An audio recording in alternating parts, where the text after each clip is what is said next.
भारत दुर्दशा नाटक के अंतिम अध्याय के बारे में हम चर्चा करेंगे। हरीशचंद्र के द्वारा लिखे गए इस नाटक में, भारतेंदु हरीशचंद्र के द्वारा लिखे गए इस नाटक में, यह नाटक एक दुखांत नाटक है और इस दुखांत का के बारे में चर्चा करेंगे। अंतिम अध्याय है ये।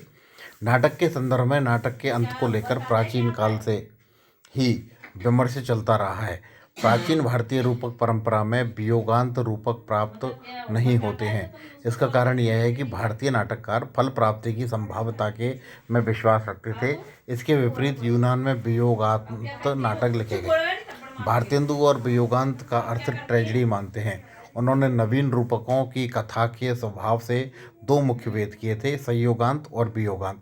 अर्थात कहने का तात्पर्य है कि जिस कथा का अंत संयोग अर्थात सुयोग के साथ होता हो वो संयोगांत नाटक कहे जाते हैं, और जिस कथा का अंत दुख के साथ होता है वो दुखांत नाटक कहे जाते हैं। प्राचीन नाटकों की तरह जिन नाटकों की कथा संयोग पर समाप्त हो वे संयोगांत, और जिनकी कथा के अंत में नायक नायिका के मरण या किसी अन्य आपदा घटना पर समाप्त हो वे वियोगांत नाटक माने जाते हैं। दुखांत नाटक के विषय में स्वयं भारतेंदु लिखते हैं, प्राचीन काल से यूरोप के नाटक संयोगांत और वियोगांत इन दोनों भागों में बटे हुए हैं। आर्यन नामक कवि ने 580 के पूर्व वियोगांत नाटक की सृष्टि की। ट्रेजेडी शब्द बकरे से निकला है, जिसमें अनुमान होता है कि बेकस देवता के सामने बकरे की बलि दी जाती थी, उसे खेल आरंभ हुआ और वियोगांत नाटक की संज्ञा ट्रेजेडी से हुई। यूनानी विद्वान अरस्तु ने ट्रेजेडी के विषय में सर्वाधिकार विवेचन करते हुए कहा है, त्रासदी किसी गंभीर स्वतः स्फूर्त पूर्ण और निश्चित आयाम से युक्त की अनुकृति का नाम है, जिसके माध्यम नाटक के विभिन्न भिन्न भागों में भिन्न भिन्न रूप में प्रयुक्त सभी प्रकार के अभ्यारण्यों से अलंकृत भाषा होती है, जो समाख्यान के रूप में न होकर काव्य व्यापार के रूप में होती है, जिसमें करुणा तथा त्रास के उद्रेक तथा इन मनोविकारों का उचित विवेचन किया जाता है। वे लिखते हैं, सबसे अधिक महत्वपूर्ण है कि घटनाओं का संगठन त्रासदी अनुकृति है, व्यक्ति की नहीं कार्य की, जीवन की, क्योंकि जीवन कार्य व्यापार का ही नाम है और इसका प्रयोजन भी एक प्रकार से कार्य व्यापार ही है, गुण नहीं। घटनाएं और कथानक ही त्रासदी के साध्य हैं और साध्य का स्थानीय सबसे प्रमुख होता है। बिना कार्य व्यापार के त्रासदी नहीं हो सकती। इस प्रकार त्रासदी दृश्य काव्य का वह भेद है जिसकी आधारभूत कथा गंभीर होती है, उससे जीवन के गंभीर पक्ष का सांग चित्रण रहता है, जिसके मूल भाव होते हैं करुणा और त्रास। इन भावों को उद्धृत और विवेचन की पद्धति से मानव मन का परिष्कार त्रासदी का मुख्य उद्देश्य होता है। भारतेंदु ने भी बताया है कि वियोगांत नाटक गंभीर हास्य होते हैं। निकल ने बताया कि त्रासदी असीम और ससीम के पारस्परिक विरोध का प्रत्यक्ष करती है। इससे उदार प्रकृति प्राणों का अकारण विनाश करती है अथवा तुच्छ से तुच्छ अपराध भी त्रुटि के लिए अप्रत्याशित दंड देती है।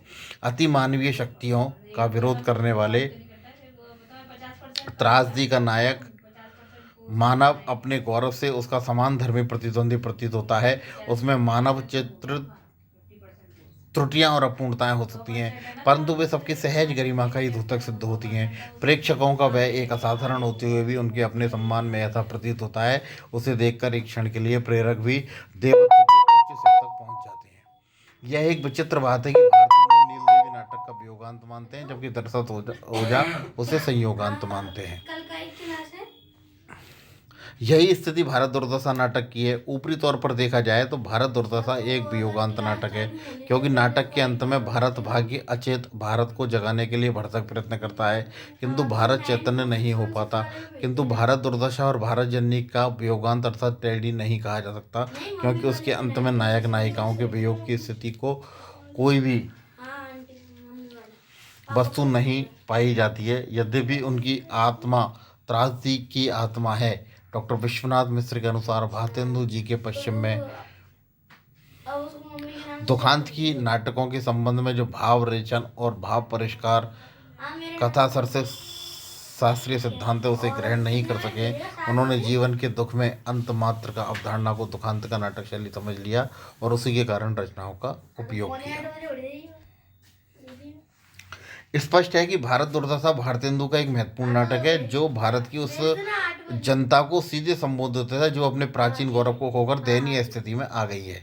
भारतेंदु के नाटक जनता के लिए हैं क्योंकि भारतेंदु के नाटक में जनवादी तत्वों का समाविष्ट किया गया है। इसके साथ ही उन्होंने दर्शकों की साहित्यिक सुरुचिपूर्ण और एवं नागरिक रोमांच की ओर मोड़ने का प्रयत्न किया है।